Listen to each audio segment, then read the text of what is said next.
Do that one dance, baby. That one dance. Selamat pagi anak-anakku kelas 3B, apa kabar semuanya?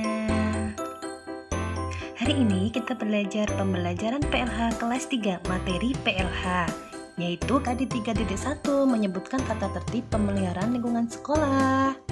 Mari kita belajar. Tata tertib pemeliharaan lingkungan sekolah.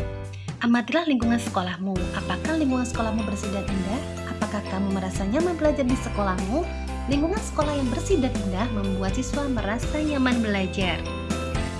Bagaimana jika lingkungan sekolah tidak nyaman? Misalnya, kelas yang kotor karena sampah berserakan di lantai atau sampah yang menumpuk di halaman menimbulkan bau tidak sedap. Inilah contohnya tata tertib sekolah dan tata tertib di kelas. Tata tertib sekolah adalah aturan yang berisi mengenai perintah dan larangan untuk warga sekolah. Perintah adalah sesuatu yang harus dikerjakan, sedangkan larangan adalah sesuatu yang tidak boleh dikerjakan. Warga sekolah terdiri atas kepala sekolah, guru, pegawai sekolah, dan siswa. Maka dari itu, kegiatan di sekolah dapat berjalan tertib dan lancar jika semua mematuhi tata tertib yang ada di sekolah tersebut. Nah, sekarang di sini Bu Erna siapkan 10 contoh tata tertib untuk siswa di sekolah. Bisa kalian lihat ya, anak-anak. Itulah contoh tata tertib yang ada di sekolah kita. Tata tertib biasanya dibuat tertulis agar semua orang tahu. Contoh tata tertib di atas adalah tata tertib yang tertulis, namun ada juga tata tertib yang tidak tertulis.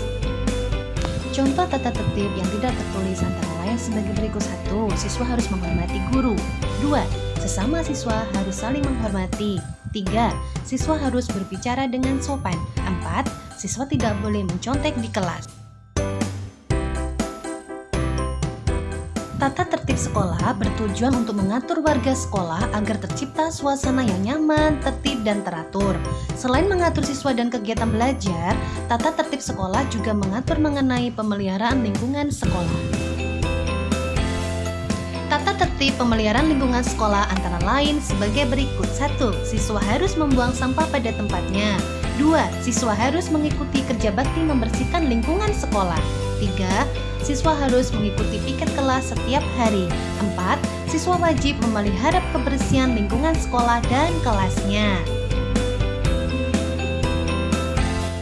Nah, dengan menaati tata tertib maka keadaan sekolah akan tertib dan teratur. Jika keadaan di lingkungan sekolah nyaman, tertib, dan teratur, maka kegiatan belajar mengajar pun akan berjalan dengan lancar. Baiklah anak-anak kelas 3, itulah materi PLH yang kita pelajari hari ini. Jangan lupa dipahami dan kerjakan soal-soal yang akan Ibu Erna berikan. Semoga bermanfaat untuk kita semua. Salam sukses selalu kelas 3B.